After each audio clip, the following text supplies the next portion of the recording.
Sino ang tunay na kaibigan? Kanino ang wagas na pag-ibig? At aling katauhan ang balat kayo lang?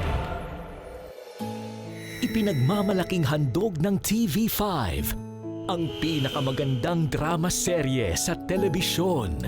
Bukas na lang kita mamahalin. Sa mundong pinaghaharian ng kagandahan, Clientele comes to us because they want perfection. Gusto nilang umanda.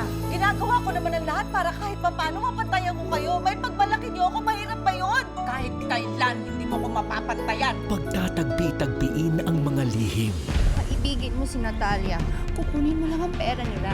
Mahal ako ni Kyle, Mama. Mahal nga ang pera ko! Para sa katotohanang magtatama sa tadhana. Wala sa usapan natin ng mamahal siya. Hindi ko na siya kayang iwan. Ayaw kong makalagkad pa ang pangalan ko sa kahihiyan ng batang yan. Huwag mong takpan ang mukha mo.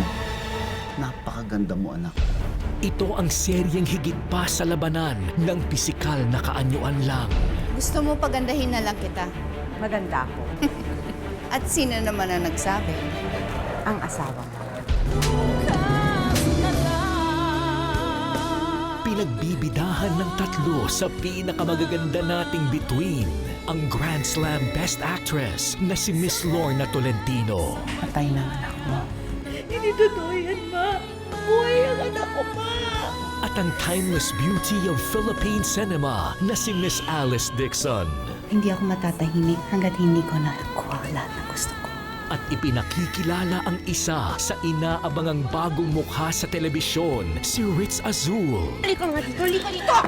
Ay, tama na po. Kasama ang mga artistang magbabago ng anyo sa bawat gabi ninyo. Tonton Gutierrez, Martin Escudero, Victor Silayan, Meg Imperial, Jenny Miller, Noni Buencamino, Lotlot de Leon at Zoren Legaspi. Tampok din sa mga natatanging pagganap sina Miss Celeste Legaspi, Mr. Ronaldo Valdez at Miss Gloria Diaz. Sa direksyon ni Eric Quizon, Argel Joseph at Binibining Joyce Bernal.